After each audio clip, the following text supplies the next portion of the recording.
안녕하세요. 커피앤톡입니다. 오늘도 와주셔서 감사드리고요. 바로 사연 읽어보겠습니다. 안녕하세요. 저는 올해로 60 먹은 여자입니다. 제 나이 40대, 50대일 때는 하나뿐인 아들 키우느라 참 정신이 없었어요. 제 삶은 어딜 봐도 없었죠. 이제 이 나이에 친구고 뭐고 죽을 때까지 없을 거라고 생각을 하면서 살았답니다. 그런데 인생이라는 게 참 알 수가 없어요. 저는 요즘 새로 사귀게 된 친구들이랑 수다를 떨고 가을이면 단풍 구경을 가고 여름엔 백숙을 뜯으러 계곡을 다니는 재미로 살고 있어요. 제 나이 60에 이렇게 또 다른 인간관계를 맺으면서 살아갈 거라고는 정말 상상도 못했네요. 그런 의미에서 참 행복한 나날들이에요. 저는 남편이 먼저 세상을 떠나면서 끝일 거라고 생각했어요. 일찍이 부모를 여의고 형제들은 각자 결혼해서 인생을 사니 제 인생에서 유일한 제편은 남편 하나였거든요. 그 야속한 사람이 먼저 떠나갔을 때는 인생이 참 허망하다는 생각뿐이었답니다. 남편은 아무것도 없는 저를 사랑 하나로 품어줬던 사람이에요. 가진 것도 배운 것도 없어서 힘들게 살아가던 와중에 만난 사람이었죠. 전 10대 때 이미 부모님 2분을 여의었어요. 남아있는 2명의 동생들을 먹여 살리기 위해 부단하게 노력하면서 살았답니다. 안 해본 일이 없는 것 같아요. 남의 집 파출부 일부터 식당에서 하루 종일 설거지를 하기도 했었고 나중엔 공장에서 오랜 시간 근무를 했어요. 오로지 동생들을 공부시키겠다는 생각으로 열심히 살았답니다. 저는 배우지 못했어도 동생들까지 그렇게 만들 수는 없잖아요.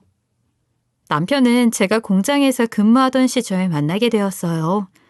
작은 키에 다부진 체구를 가지고 있는 사람인데 눈빛이 형형한 사람이었답니다. 남편 또한 여유로운 가정의 아들은 아니었어요.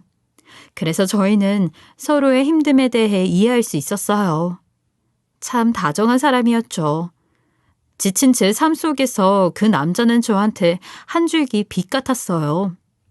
함께하는 시간들이 다 너무 행복했고 저희는 짧은 연애를 뒤로하고 결혼을 곧장하게 되었어요.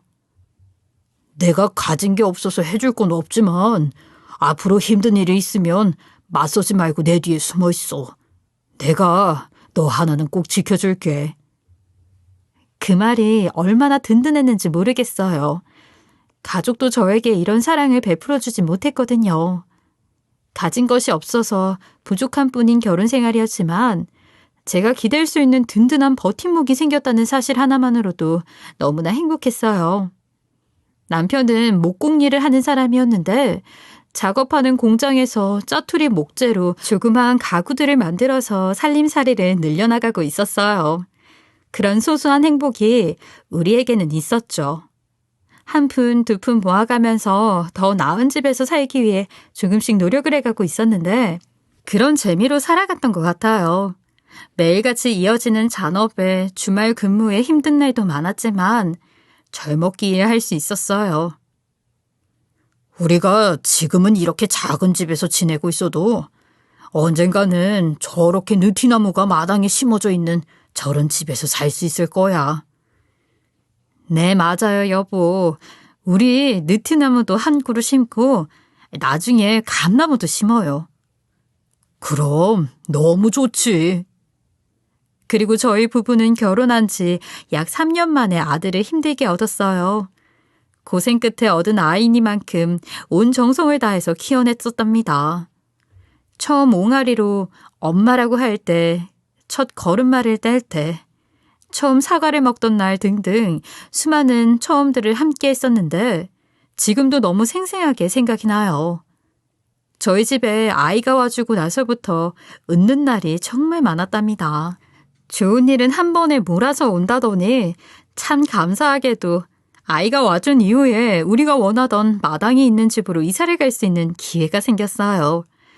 저희가 가진 돈으로는 구할 수 없는 집이었는데 좋은 기회로 시세보다 저렴하게 구매할 수 있었죠. 그 덕분에 아들에게 지금보다 좀 더 좋은 환경을 만들어줄 수 있었어요. 복덩이라고 생각했답니다. 형원이가 우리한테 와준 이후로 이렇게 좋은 일만 생기는 것 같아. 그러게요, 여보. 복덩이도 이런 복덩이가 없어요. 저희는 이사를 가고 나서 아이와 함께 자라날 작은 나무를 한 그루 심어주었어요. 형원이가 초등학교를 갈 무렵이면 저 느티나무도 우리 아들이랑 키가 비슷하겠다. 나무가 자라나는 것처럼 저희 아이도 함께 자라나겠죠. 부푼 기대감에 젖어 있었어요.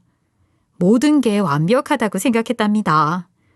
결혼하기 전에는 동생들을 위해서 희생만 하고 너무 고생한 삶을 살아갔었는데 지금은 또 이렇게 아들 덕에 남편 덕에 웃는 날로 가득했어요. 저희 아이는 다른 사람에게 부러울 것 없이 너무나도 건강하게 잘 자라주었어요. 오히려 또래의 다른 아이들보다 키도 덩치도 조금 더 큰 편이었어요. 나중엔 얼마나 든든한 남자로 자라날까 하는 생각에 가끔은 뿌듯한 생각마저 들었다니까요. 아이가 커가는 만큼 나무도 무럭무럭 자라주었고요. 시간이 흘러서 우리 아들은 초등학교에 들어가게 되었어요. 저는 아들이 공부를 잘해주길 바라는 것도 아니었고 반장 같은 감투를 쓰길 바라는 것도 아니었어요. 제가 바라는 것은 하나뿐인 아들이 학교 생활에 잘 적응하고 지내주는 것이었답니다. 아들은 유치원을 다닐 때부터 다른 친구들과 어울리는 걸 힘들어하는 편이었거든요. 그 때문에 유치원을 여러 번 옮겨 다녀야 했어요. 그치만 학교는 전학을 쉽게 갈 수 있는 것도 아니었기 때문에 제발 잘 적응을 해주길 바라는 마음이었죠. 형원아, 이제 너는 더 이상 유치원생이 아니야. 그러니까 학교에서 친구들이랑 사이좋게 잘 지내는 법을 배워야 해. 알겠지? 저는 아들에게 당부하고 또 당부했어요. 저의 바람이 간절했어서 그런지 아이는 다행히도 학교에 잘 적응하고 지냈어요. 이제 더 이상 제가 알고 있는 어리광쟁이 응석바지는 아니구나 하는 생각에 한시름 놓고 있었죠. 저는 아이가 초등학교에 들어가면서 다시 일을 하기 시작했어요. 남편이 열심히 일을 하고는 있었지만 벌이가 항상 일정하지는 않다 보니 제가 생업에 다시 뛰어들게 되었던 거죠. 지금 생각을 해보면 제가 그 무렵에 아이에게 너무 신경을 못 써준 건 아닐까 하는 생각이 들어요. 그러다 아이가 초등학교 4학년이 되던 해였어요. 학교에서 담임 선생님으로부터 전화가 온 겁니다. 공장에서 일을 하고 있던지라 너무나도 놀랐죠. 아이가 학교에서 다치기라도 한 것은 아닐까 하고요. 그런데 담임 선생님의 말씀은 저를 다시 한번 놀라게 만들었답니다. 어머님, 다름이 아니라 형원이가 학교에서 말썽을 많이 피우고 있어서요. 또래보다 덩치가 크고 하다 보니까 다른 아이들이 형원이를 조금 무서워하고 있거든요. 근데 형원이는 그걸 이용해서 친구들한테 물건을 빼앗기도 하고 체구가 작은 아이들을 힘들게 하고 있어서요.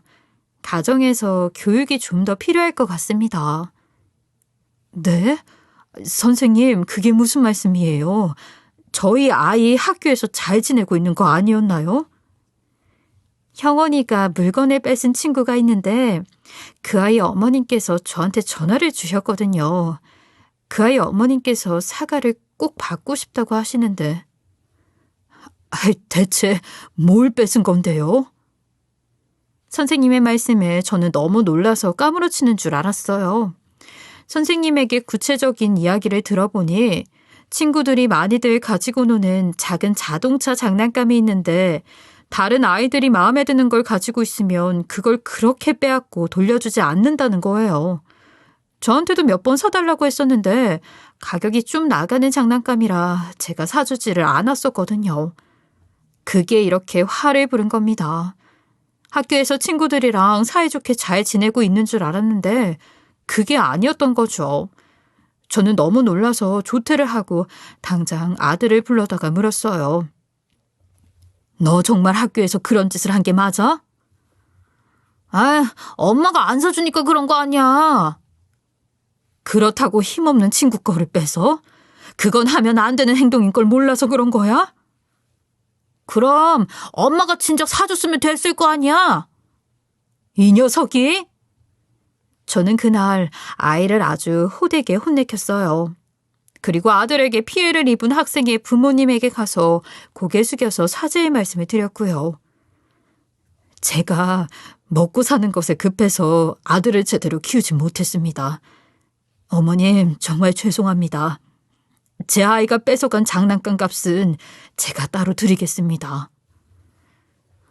저도 아이 키우는 입장에서 한두 번은 그냥 그러려니 하면서 넘어갔어요.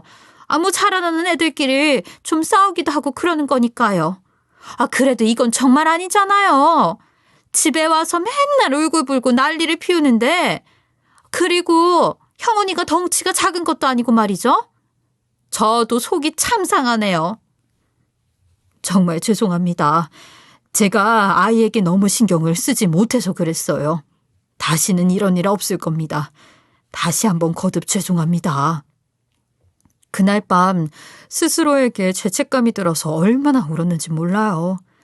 남편에게 이야기를 해주었더니 남편은 제가 많이 혼냈으니 따로 별말을 하지 않더라고요.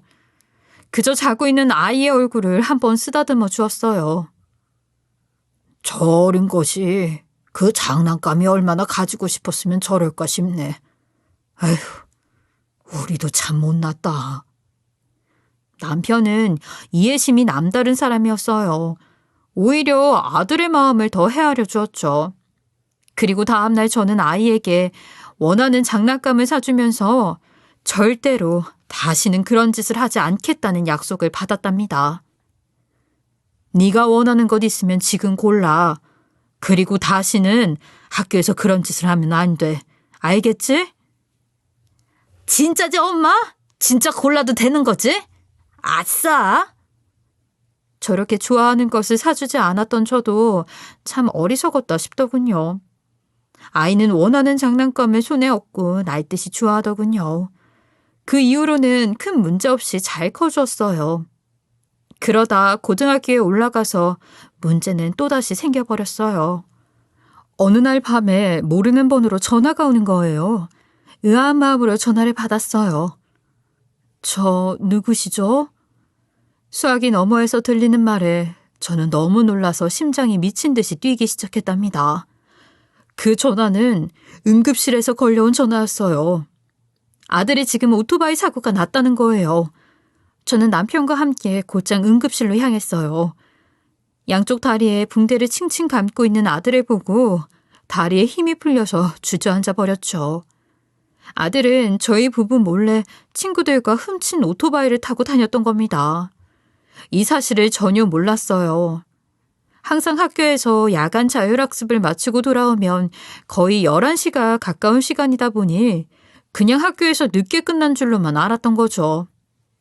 운전에 미숙한 아들이 가드레일과 부딪혔고 그 너머에 있던 텃밭은 전부 훼손시켜버렸다는 거예요. 다행히 단순 골절이라 시간이 지나면 뼈는 붙는다고 하는데 그래도 손에서 식은땀이 줄줄 나고 얼마나 놀랐는지 몰라요. 얼마 있다가 텃밭 주인이 노발대발 난리가 났고 오토바이 주인도 난리가 나는 상황이 펼쳐졌어요. 저희는 아들의 학비로 쓰기 위해서 들어두었던 적금을 깨서 피해 금액을 보상해 주는데 전부 써야 했답니다. 이제는 학교에서 적응을 잘하고 지내는 줄 알았는데 저는 또 한 번 가슴이 무너져 내렸어요. 아들이라고 하나 있는데 어쩜 이렇게 속을 썩이는지요. 원망스러운 기분이 들었어요. 아들에 대한 원망이 아니라 저 스스로에 대한 원망이었죠.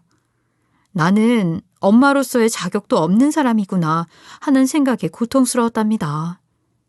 피해 금액을 보상해주면서 다행히도 법적인 처벌을 피할 수 있었지만 마음이 너무나도 착잡했어요. 저는 당분간 다리를 쓰지 못하는 아들 때문에 일을 쉬면서 병간호를 해줄 수밖에 없었어요.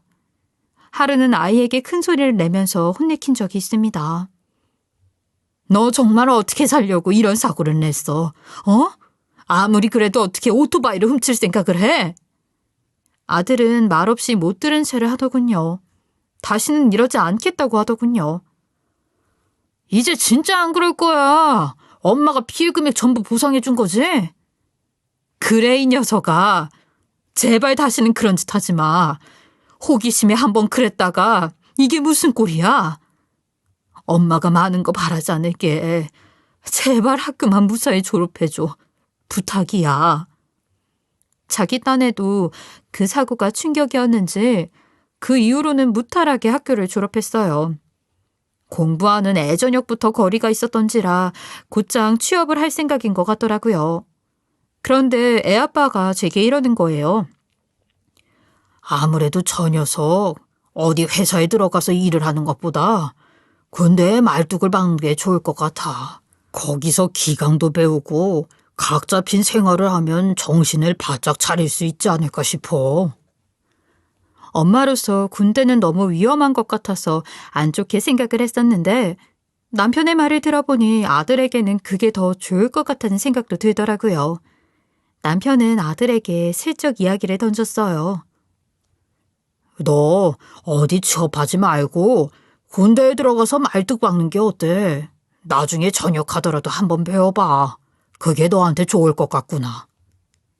아들은 생각 외로 남편의 이야기에 호의적인 겁니다. 그렇게 아들은 육군 부사관으로 임관을 하게 되었어요. 입대를 한 아들은 그 생활이 제법 잘 맞아 보였죠. 부대 내에서 진행하는 사격대회에서 1등을 하기도 하고 최우수대원에 선발되어서 휴가를 나오기도 했어요. 다른 무엇보다도 아들이 부대 생활에 잘 적응을 하고 지내는 것만 봐도 너무 뿌듯하고 안심이 되었어요. 군인 아들은 저에게 자랑이었고 자부심이었답니다. 그렇게 열심히 복무를 했어요. 그리고 6년의 세월이 흘렀죠. 그런데 아들은 6년간의 세월을 뒤로하고 전역을 하게 되었어요. 장기 복무에 떨어진 것이었죠. 군인들은 장기 복무에 선발이 되어야지 계속 군에 남아있을 수 있거든요. 아들 스스로도 저희 부부도 실망감은 컸답니다.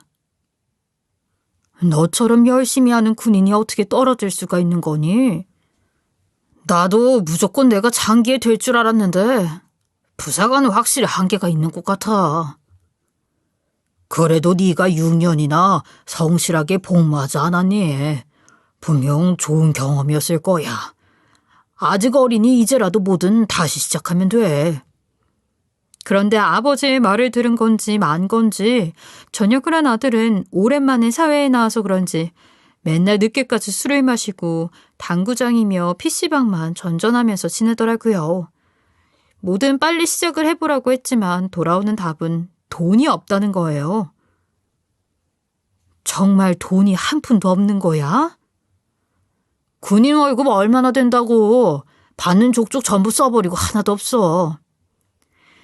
아예 아무리 그래도 그렇지. 6년간 일했는데 하나도 없는 게 말이 돼? 그럼 이참에 어디 취업을 한번 해봐. 앞집 아줌마가 그러는데 기업에서도 부사관 출신한테는 가산점을 더 준대. 엄마, 그냥 직장 생활에서는 큰돈 절대 만질 수 없어.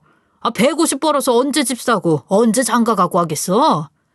그래서 하는 말인데 사업을 좀 해보고 싶어. 엄마가 돈 좀 빌려주면 안 될까? 아들은 사업을 하겠다고 하면서 저에게 돈을 빌려달라는 거예요. 철딱선이 없는 그 아이는 그대로 남아있다는 생각이 드는 겁니다. 오늘 들은 말을 남편에게 전달했어요. 그랬더니 남편이 이러더군요. 저 녀석은 스스로 자립하는 방법을 배워야 돼. 당신 가진 게 있어도 절대 보여주면 안 되고 줄 생각도 하지 마. 지금 자립하는 걸 배우지 못하면 40 넘어서도 저럴 거야. 남편은 강경하게 말을 하더라고요. 저 또한 그 말에 동의했죠. 나중에 가정도 꾸리고 해야 하는데 벌써부터 저러면 정말 고생을 할 것 같은 마음에 저는 아들에게 말했어요. 지금 당장 나도 있는 돈 전부 꺼내서 주고 싶은데 줄 수 있는 돈이 없어. 너가 뭘 해보고 싶으면 얼마를 모아야겠다는 목표를 만들고 일을 시작해봐. 제가 그렇게 말을 하니 입이 대바람 나와서는 밖으로 나가버리는 겁니다. 그리고 아들은 물류업체에서 일을 하면서 돈을 조금씩 모으더라고요. 그래도 뭐라도 해보려고 하는 저 자세가 기특하다 싶었어요. 좀 잠잠하다 싶었는데 그즘 저희 집에 청천벽력 같은 소식이 전해졌어요. 지금도 그날을 생각하면 너무 아찔해서 머리가 핑 도는 기분이에요. 남편이 대낮에 뺑소니 사고를 당한 겁니다.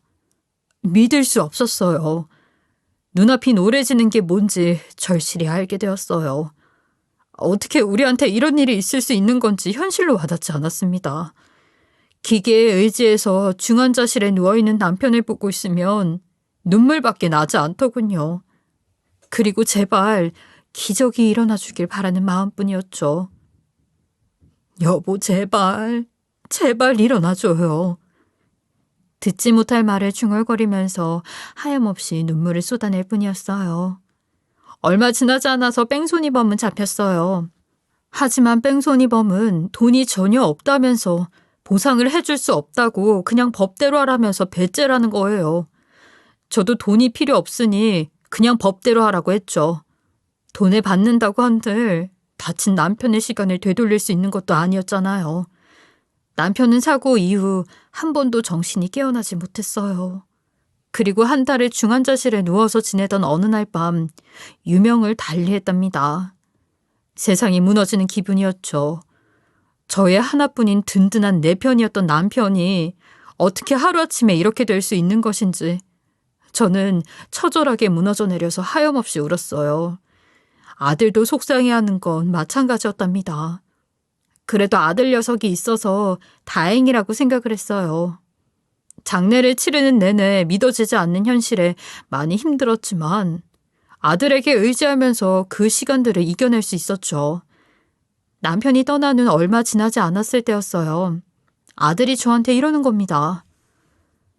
엄마, 아버지 돌아가시고 진단금 좀 나온 거 있지 않아? 나 그걸로 가게 한번 해보고 싶은데 엄마가 나 좀 한 번만 도와주면 안 될까? 이 녀석아, 너 그 돈이 어떤 돈이라고 그걸 달라고 하는 거야. 아버지도 내가 이렇게 사는 걸 원하시지 않을 거야. 엄마, 나 한 번만 도와주면 안 돼? 진짜 잘할 수 있어서 그래. 이렇게 벌어서 언제 장가를 가겠어? 아들의 말에 한참을 고민했어요. 그 돈을 주는 게 맞을지 잘 모르겠더군요. 그리고 이내 저는 아들의 손을 들어주었어요. 남편의 앞으로 나온 3천만 원을 주기로 결정했어요. 엄마 친구한테 물어보니까 초기엔 한 2천만 원 돈이면 작게 시작할 수 있다더라. 3천이니까 이 돈이면 충분하지? 그리고 너 이 돈이 어떤 돈인지 잘 알고 있지? 절대 이걸로 흥청망청 쓰면 안 돼. 알았어? 3천만 원? 에휴, 사실 적긴 한데 뭐 아끼고 아끼면 괜찮을 것도 같아. 엄마, 나 믿어줘서 정말 고마워. 돌아가신 아버지 생각해서라도 알차게 쓸게요. 아들은 가게를 차릴 거라면서 열심히 자리를 알아보더라고요. 그리고 한 몇 달이 지났을 겁니다. 아직도 가게 오픈 소식은 없어서 어떻게 된 거냐고 물어보았죠. 지금 준비가 잘 되어가고 있는 거야? 어떻게 깜깜무소식이라서. 그게 지금 약간 차질이 생겨서 이제 곧 오픈할 수 있을 것 같아. 아들의 말에 초조한 마음으로 기다리고 있었어요. 남편이 떠나간 자리도 아물지 않았는데 마음이 계속 불안했죠. 그런데 얼마 뒤부터 아들의 차가 보이지 않는 거예요. 저는 다시 한번 물어보게 되었어요. 근데 형원아, 너 차는 어디다 둔 거야? 내내 집에 안 가져오는 것 같아서. 엄마, 그게 사실 차 팔았어. 뭐? 왜 갑자기 차를 팔았어? 그리고 돌아온 아들의 대답은 저를 뒷목 잡게 만들었어요. 아들은 제가 준 3천만 원으로는 가게를 차리는데 턱없이 부족했다고 해요. 그즘 전역한 군대 선임과 연락이 닿았는데 그 선임이 너무 괜찮은 주식 종목이 있다면서 거기에 투자를 하면 3배 이상 받을 수 있다고 그랬다는 거예요. 아들은 1억이 좀 안 되는 돈이면 부족함 없이 가게를 열 수 있을 거라고 철석같이 믿어버렸고 제가 준 돈을 몽땅 투자했다는 겁니다. 거기에 차를 팔고 친구들한테 돈을 빌려서 1,000만 원을 추가로 더 투자를 했다더군요. 그런데 아니나 다를까 그 선임의 사기에 놀아난 것이었고 눈앞에서 4천만 원이 그냥 날아가 버린 거죠. 저는 그 말을 듣고 순간 혈압이 올라서 눈앞이 캄캄해지는 경험을 했어요. 아들의 등짝을 마구잡이로 때리면서 소리를 쳤어요. 너 이놈아, 그 돈이 어떤 돈인데 그걸 그렇게 홀랑 주식에 꼬라박아. 뭘 얼마나 그렇게 크게 차리려고 그런 건데. 엄마가 그렇게 누누이 말하지 않았어? 엄마, 내가 진짜 잘해보려고 그런 거거든? 정말 너무 미안해. 근데 나 눈앞에 있는 빚만 좀 해결해주면 안 될까? 엄마, 진짜 급해서 그래. 정말 미안해. 뭐? 지금 그게 할 소리야? 당장 그 선임한테 그거 아버지 목숨값이니까 돈 내놓으라고 해. 내가 뭘 그렇게 잘못했는데? 남들처럼 폼나게 한번 살아보고 싶어서 그런 거 아니야. 언제까지 이렇게 남 밑에서 일만 하면서 살길 바라는 거야? 요즘 같은 시대에 3천만 원으로 뭘 시작하겠어? 아들은 적반하장으로 제가 준 돈이 적어서 그랬다고 하는 겁니다. 저는 울부짖으면서 소리를 질러버렸어요. 그렇게 당부에 당부를 일이 이렇게 만들어버린 겁니다. 그리고 아들에게 절대 그 빚 갚아줄 돈이 없으니 알아서 하라고 했어요. 그래도 아들은 당장 빚을 갚아야 하니 다시 원래 하던 물류 일을 하더라고요. 한참을 아들과는 말을 하지 않고 지냈어요. 속이 너무 쓰리다 못해서 아렸거든요. 몇 개월을 죽어라 일을 하더니 빚을 다 갚았다고 그때 일을 미안하다고 하는 겁니다. 엄마, 내가 그때는 너무 미안했어. 아니, 나도 잘해보려고 그런 건데 엄마가 너무 화만 내니까 속이 답답해서 그랬어. 이제 진짜 정신 차렸으면 됐어. 미안한 줄 알면 나중에 아버지 찾아뵙고 사과 올려. 알겠어. 엄마 나 이제 진짜 정신 차리고 잘 살게. 정말 미안하고 고마워.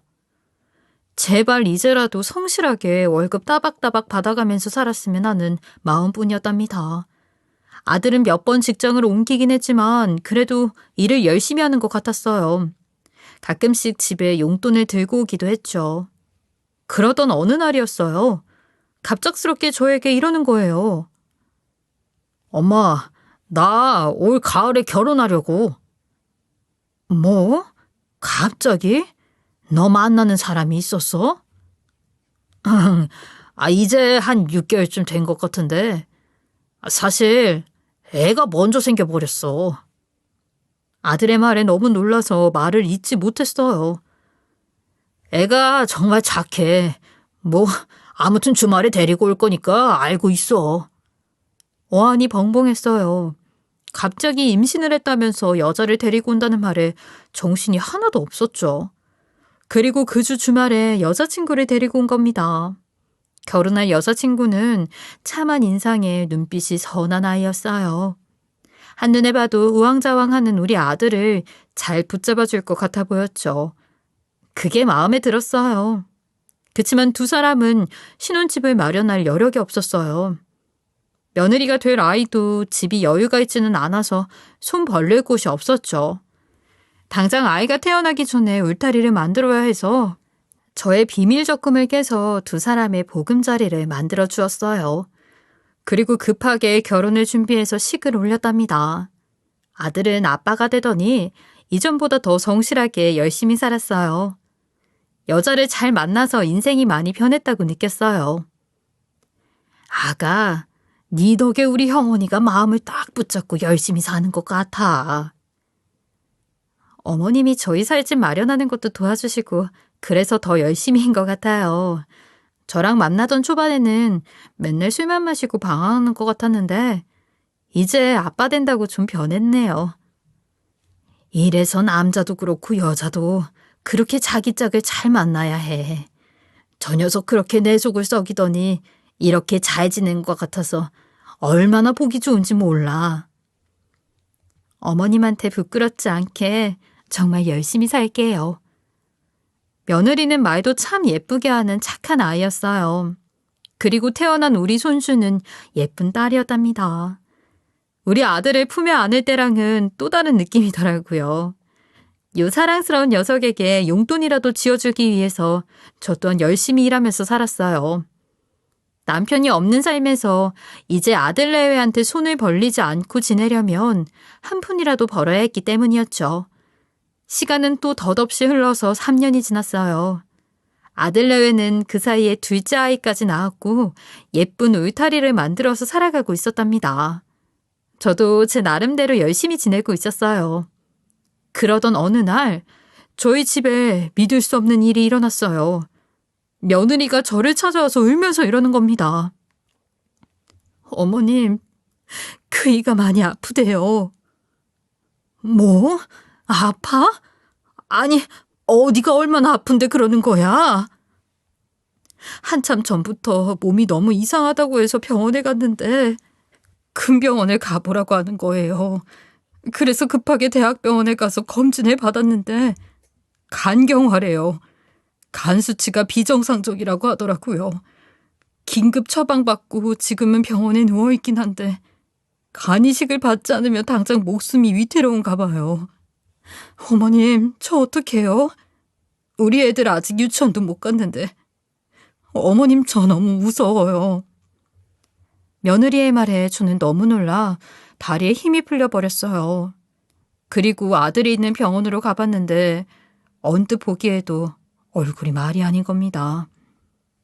얼굴에 황달이 노랗게 떠서는 맥을 못 추고 있더군요. 병원에서 의사는 저를 보더니 이러는 거예요. 이 정도 수치면 보통 유전인 경향이 있는데 혹시 집안에 간질환을 앓으셨던 분이 계신가요? 저는 며느리의 눈치를 살피며 그렇지는 않다고 했어요. 옆에서 듣고 있던 아들은 작은 소리로 자기한테 이딴 유전자를 물려줬다고 하더군요. 저를 원망하고 싶었던 거예요. 그리고 의사 선생님은 말을 이었어요. 한시라도 빨리 공여자를 찾는 게 급선무입니다. 간이식은 1차적으로 가족 중에 공여자를 찾고 있는데 혹시 공여를 하실 만한 분이 계실까요? 어머님, 제가 하고 싶은데 저는 혈액형이 맞지도 않고 빈혈이 심해서 안 된대요. 그때 저는 이렇게 말을 했어요. 선생님, 제가 가능한지 검사 한번 해보고 싶습니다. 제가 나이는 좀 먹었지만 그래도 아직 쌩쌩해요. 겨울에 감기 한 번은 안 걸렸고요. 저는 그렇게 간이식을 할 수 있는지 몇 가지 검사를 받게 되었고 아들과 혈액형은 다르지만 O형이었기에 간이식이 적합하다는 말을 들을 수 있었어요. 정말 감사합니다. 정말 감사해요, 선생님. 제가 한 게 뭐가 있겠나요? 어머님이 건강하셔서 다행이죠. 어머님 건강하시긴 하지만 연세를 무시할 수는 없어서 아마 수술 후에 일상생활로 돌아가는데 시간이 좀 걸릴 겁니다. 장기 이식이 워낙 대수술이기도 하고요. 회복이 얼마나 걸려도 상관없어요. 우리 아들만 살릴 수 있다면요. 저는 좋은 컨디션에서 수술을 해야 한다는 말에 건강관리를 정말 열심히 했어요. 그리고 5시간 정도 소요가 된다는 안내를 받고 수술대 위에 누웠답니다. 아가, 다 잘 될 거야. 너무 걱정 말거라. 어머님, 너무 감사해요. 좀 이따 수술 마치고 봬요. 5시간 걸릴 거라는 수술은 7시간이 넘게 걸렸어요. 약간의 문제가 있었다고 했지만 그래도 무리 없이 성공적이었죠. 아들을 살렸다는 생각 하나로 너무 가슴 벅차고 기뻤답니다. 엄마, 진짜 고마워. 엄마 아니었으면 이미 죽은 목숨이었을 텐데 엄마가 이렇게 나를 살려줬어. 정말 고마워. 이 녀석아, 너도 이제 아빠이고 가장이잖아. 네 몸은 너 하나만의 것이 아니야. 건강해야 해. 아들은 평소에 건강했어서 그런지 눈에 띄게 금방 회복하더라고요. 반면 저는 나이가 나이인지라 회복의 속도가 더뎠어요. 몇 달이 지나도 일상생활을 하는데 불편함이 컸죠. 그런 저를 보고 아들은 이런 제안을 하는 겁니다. 엄마, 그러지 말고 어차피 쉬어야 하는 거 공기 좋은 곳에 가서 요양 좀 하는 게 어때? 그래? 아이, 공기 좋은 곳이 어디가 있을까? 아는 형한테 들은 산이 있는데 거기 항암하시는 분들이 가는 곳이래. 피톤치드 마시면 면역력에 좋다나 봐. 저는 아들이 저를 생각해주는 마음에 고맙다고 생각했어요. 그 산에 가면 어차피 통신 같은 것들이 차단되어서 핸드폰을 들고 가도 아무 소용이 없다더군요. 산이니 당연히 돈 쓸 곳도 없었고요. 아들은 제게 요양을 목적으로 가는 곳이니 딱 필요한 것들만 간소하게 챙겨서 가라는 겁니다. 그 말에 옷가지랑 세면도구만 챙겼어요. 차로 한 4시간을 달려서 산길을 굽이굽이 가더니 이내 내비게이션에도 나오지 않는 길을 가는 겁니다. 엄마, 아직 좀 더 가야 해. 눈 좀 붙여. 한참을 자다 깼다 했는데도 아직 도착을 안 했더군요. 조금 더 달려서 간 그곳은 아들의 말처럼 공기 하나는 정말 좋더군요. 생전 이런 곳이 있을 줄은 몰랐어요. 저절로 회복이 되는 것만 같았죠. 작은 기와집 하나가 있었는데 허름하고 낡은 곳이었어요. 그래도 몸을 누이는 데는 부족함이 없었죠. 몸이 아픈 사람들이 많이 찾는다고는 했는데 사람이라고는 저와 아들 둘뿐인 거예요.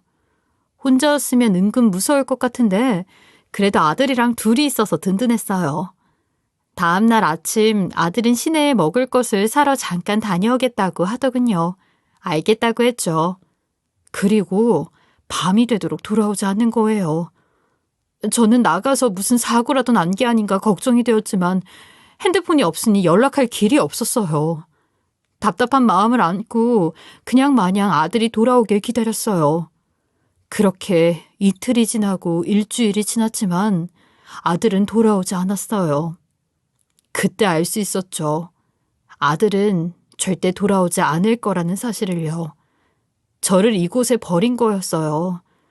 믿고 싶지 않았지만 인적도 없는 곳에서 일주일간 누워만 있으니 알게 되었어요. 저는 순간 두려움에 사로잡혔답니다. 간이식까지 해주었건만 결국 내 인생은 이렇게 여기서 허망하게 마무리하겠구나 싶었죠. 산을 빠져나가려고 노력을 안 해본 것도 아니었어요. 하지만 산세가 워낙 험하고 골이 깊은 곳이어서 길을 잃을 뻔하기 일쑤였답니다. 언젠가는 먹을 것이 완전히 떨어지면 저는 여기서 죽겠구나 생각했어요. 밤이 깊어오면 남편이 그렇게나 보고 싶었어요. 손녀도 눈에 아른거렸고요. 그렇게 점점 힘을 잃어가고 있었죠. 그러던 어느 날이었어요. 먹을 것이 다 떨어져서 기운이 없었고 가만히 누워서 숨이 멎는 순간을 기다리고 있었는데 바깥에서 소리가 들리는 거예요. 어머님, 어머님 들리세요? 저는 순간 이게 꿈은 아닌가 하는 생각이 들었어요. 기운 없는 몸을 이끌고 밖으로 나가보았는데 세상에 며느리의 얼굴이 보이는 겁니다. 저는 먹은 게 없어서 목소리가 나지 않아서 나뭇가지를 흔들면서 인기척을 냈어요. 그리고 며느리는 저를 향해 달려오더군요. 어머님, 세상에 어떡해요. 이렇게 말라서 정신 좀 차려보세요. 아가, 여기를 어떻게 찾아온 거니? 어머님, 얼른 저랑 여기서 나가요. 기운 차리실 수 있으시죠? 며느리의 부축을 받고 주차가 되어 있는 곳까지 갈 수 있었어요. 그리고 곧장 병원으로 가서 수액을 맞고 정신을 차릴 수 있었답니다. 어머님, 정말 어떻게 되신 줄 알고 얼마나 놀랐는지 몰라요. 이제 괜찮으신 거죠? 아가, 네가 여기를 어떻게 찾아왔니? 영원히 그놈이 날 버린 게 맞지? 며느리는 말없이 눈물을 뚝뚝 흘리는 겁니다. 어머님, 이거 들어보시면 다 아실 수 있으세요. 며느리는 저에게 핸드폰으로 녹음된 것을 틀어주는데 손이 달달 떨렸답니다. 내용은 이랬어요. 여보, 그래도 어떻게 간이식까지 해주신 어머님한테 그럴 수가 있어? 그 노인네 가지고 있는 게 내가 보기엔 최소 몇 억이야. 그리고 그 집 나 태어나고 얼마 안 있다가 산 거라 지금 집값이 어마어마하게 올랐다고. 그거 팔아서 사업하면 크게 성공할 수 있어. 아이, 근데 그 노인네? 그거 절대 안 주려고 딱 버티고 있는데 어떡해? 방법은 이것뿐이야. 아, 그리고 간이식한 몸으로 나중에 늙고 아프면 당신이 보살필 수 있겠어?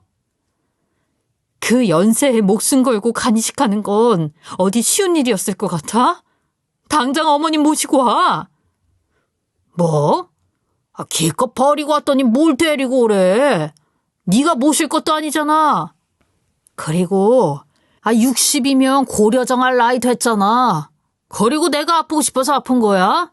의사가 유전이라고 하는 거 못 들었냐고. 이딴 유전자를 물려줘서 내가 아프게 된 거면 책임질 이유가 있잖아. 간이식이 쉬웠던 어려웠던 내 알 바 아니고 내 옆에서 콩고물이라도 얻어먹고 싶으면 당신도 그냥 가만히 있는 게 좋을 거야. 알겠어? 애들한테 아빠 없이 크게 하고 싶은 건 아니지? 아들은 그냥 저를 버릴 목적으로 그 산으로 데리고 갔던 거였어요. 자기 아내한테는 아이들을 빌미로 못할 짓을 하고 있었더군요. 하지만 이미 짐작을 해서 알고 있었고 크게 놀라지도 않았던 것 같아요. 그나저나 아가, 너는 내가 여기 있는 걸 어떻게 알고 온 거야? 그의 핸드폰을 뒤져보니까 여기 주소를 메모장에 적어놨더라고요. 처음 보는 지역에 처음 보는 장소라서 핸드폰 지도로 검색해보니까 어딘지도 모를 산인 거예요. 그래서 오게 됐어요. 아이고, 그랬구나. 운전도 서툰데 무섭지 않았어? 어머님, 지금 그게 중요해요? 저는 어머님 어떻게 되신 줄 알고 얼마나 무서웠다고요. 며느리의 눈물을 닦아주면서 저는 등을 쓸어주었어요. 이렇게 착한 애한테 어쩜 그런 모진 말을 하는 건지. 내가 아들이 아니라 망나니를 품었어. 그리고 며느리는 울면서 고백을 하는 겁니다. 사실 결혼 전에 임신을 했을 때도 아들은 이미 다른 여자랑 바람을 피고 있었대요. 며느리가 뱃속에 아이 때문이라도 제발 그러지 말라고 울며불며 매달려서 결혼을 했던 거였고요. 그 이후로도 바람을 피다 또 한 번 들켰는데 이미 아이가 둘이나 되다 보니 며느리는 눈 감아줄 수밖에 없었다더군요. 수술 이후 잠잠한가 싶었는데 몸이 회복되고 나니 또다시 바람을 피는데 그때는 참을 수가 없다고 해요. 그리고 자기 엄마까지 버리는 모습을 보니 이건 정말 아니다 싶었던 거죠. 며느리의 말을 전부 들은 저는 말하지 못했던 한 가지 사실을 털어놓았어요. 사실 형원이 그 녀석 내 친자식이 아니야. 내가 젊어서 애를 가질 수 없는 몸이라는 걸 알게 되는데 아니 시애비가 입양을 하자고 하더라고. 보육원에 가서 처음 만난 아기가 네 남편이었어. 걔가 간이 아픈 것도 사실 유전이라고 하는데 우리랑은 무관한 일이지. 남편 쪽도 그렇고 내 쪽도 그렇고 지병을 아는 사람은 아무도 없었거든. 네? 어머님 그럼 유전도 아니고 친자식도 아닌데 간이식을 해주신 거예요? 며느리는 더 세차게 눈물을 흘리는 겁니다. 낳은 정보다 기른 정이 더 무섭다고 하잖아. 내가 간이식 해주지 않았으면 죽을 때까지 나를 원망하고 자기를 갉아먹으면서 살았을 거야. 그럼 너도 사는 게 사는 것도 아니었을 거고. 그때도 우리 며느리가 참 착하다고 느꼈던 게 자기도 어차피 이혼을 하면 저랑 상관은 없는데도 굳이 저를 구하러 와주었잖아요. 이렇게 착한 애를 두고 뭔 짓을 하는 건지 아들은 제 마음속에서 완전히 지워버리고 있었어요. 그렇게 며느리와 한참을 울고 저는 다시 집으로 돌아갔어요. 집으로 돌아가니 제 통장들이 들어있는 통을 아주 쑥대밭으로 만들어뒀더라고요. 하지만 비밀번호를 알지 못했으니 돈을 뺄 수가 없었겠죠. 그리고 그 통장들은 뭐 한 200만 원 정도의 소액만 있는 통장이라 성에 차지도 않았을 거고요. 그리고 며느리와 저는 복수를 준비하게 되었어요. 어머님, 저도 이렇게 당하고 살고 싶지 않아요. 우리 같이 복수해요. 내가 죽을 고비 한번 넘겨보니까 이래 주구나 저래 주구나 똑같은 것 같다. 그래, 그러자. 그 사람 지금 어머님 집 팔아서 사업한다고 돈 받아먹고 있어요. 그런 머저리한테 투자를 하는 인간들이 있더라니까요. 그럼 그 인간이 분명 저한테 집 문서랑 진짜 통장을 찾으라고 할 거예요. 저는 협조하는 척 하고요. 그걸 전부 녹음해서 한 방에 보내버려요. 절대 빠져나갈 수 없는 증거들을 모으자는 이야기였죠. 저는 바로 오케이를 했어요. 그날 저녁 며느리한테 문자가 온 겁니다. 그 인간이랑 7시에 어머님 댁으로 문서 찾으러 갈 거예요. 대기하고 계셔요. 저는 미리 선임해둔 변호사를 대동해서 집 안에 앉아 있었어요. 7시가 되고 아들은 저의 집에 들어온 겁니다. 그리고 제 얼굴을 보고 귀신이라도 본 양 놀라더군요. 아이, 엄마가 어떻게 여기 있는 거야? 왜, 귀신이 돼서 온 거 같니? 네 엄마 이렇게 버젓이 살아있다. 아들은 다시 간이식 받기 전처럼 얼굴이 노랗게 뜨더라고요. 저런 것도 아들이라고 품어주었던 제가 너무 원망스러웠어요. 그리고 그 자리에서 얼어붙어 버리고 아무 말을 하지 못하는 겁니다. 그러자 제 변호사가 말을 이어갔어요. 자, 회포는 다음에 푸시고 저는 양선자 씨 변호인입니다. 최근에 어머니를 고려정 하셨었죠. 이게 존속 유기죄에 해당되셔서 형사처벌 가능하시고 불륜에 무단 침입에 사기죄까지 죄목이 이것저것 많으시네요. 조만간 댁으로 고소장이 날아갈 겁니다. 뭐? 야, 내가 그랬다는 증거 있어? 그때 며느리는 그동안 모아두었던 녹음들을 전부 보여줬어요. 당신 처음 바람 폈을 때, 이건 2번째 바람 폈을 때, 이건 어머님 고려정 할 때, 이건 사업한다고 사람들 모았던 서류까지 내가 다 모아놨어. 당신 항상 나를 머저리 취급했었지? 이건 정말 생각 못했을 거야. 나랑 이혼할 때도 합의금 두둑히 챙겨두는 게 좋을 줄 알아. 아들은 그 자리에서 아무 말 못하고 얼어버린 거예요. 그 후 며느리와는 합의금을 받고 이혼을 하게 되었고 아들은 형을 살게 됐고요. 몇 달 있다가 제발 아들이 한 번만 만나달라고 애원을 해서 면회를 갔어요. 그리고는 제게 이러더군요. 엄마, 나 여기서 나가면 정말 다시 시작해보고 싶어. 이제 진짜 정신 차리고 잘 살게. 정말 미안해. 엄마를 없애려는 생각은 아니었어. 난 너한테 최선을 다했고 기회를 여러 번이나 줬어. 그런데도 네가 정신을 못 차렸던 거고. 근데 너 그거 아니? 너 2돌 지났을 때 내가 입양해온 입양아야. 네 간이 아픈 건 내가 유전자를 잘못 물려줘서가 아니야. 뭐? 내가 입양하라고? 그래 이놈아. 그럼 나한테 간이식을 해줄 필요도 없었던 거잖아. 그런데도 그 큰 수술을 해준 거라고? 엄마는 그런 존재야. 내가 널 낳은 건 아니지만 그래도 나한테는 널 행복하게 만들어야 할 책임이 있으니까. 그치만 넌 나한테 너무 큰 실망만 안겨줬어. 앞으로는 애미 없다고 생각하고 살거라. 엄마, 정말 잘못했어. 난 그런 줄도 모르고. 엄마, 정말 죄송해요. 죄송해요. 아들은 눈물을 뚝뚝 흘리면서 사죄하더군요. 하지만 이미 너무 큰 강을 건너버린 이유였답니다. 저는 아들을 완전하게 차단해버렸어요. 그리고 끝까지 제 손을 잡아준 며느리와 손녀들을 데리고 지방으로 내려오게 되었죠. 지방에서의 삶에 익숙해지고 있던 어느 날 며느리는 제게 묻더군요. 어머님, 근데 문서랑 통장은 어디다 숨겨놓으셨던 거예요? 그 말에 저는 웃으면서 이야기해 주었죠. 집 문서랑 진짜 통장은 아무도 찾을 수 없는 곳에 숨겨두었거든요. 바로 남편의 유골함 뒤편에 넣어뒀었죠.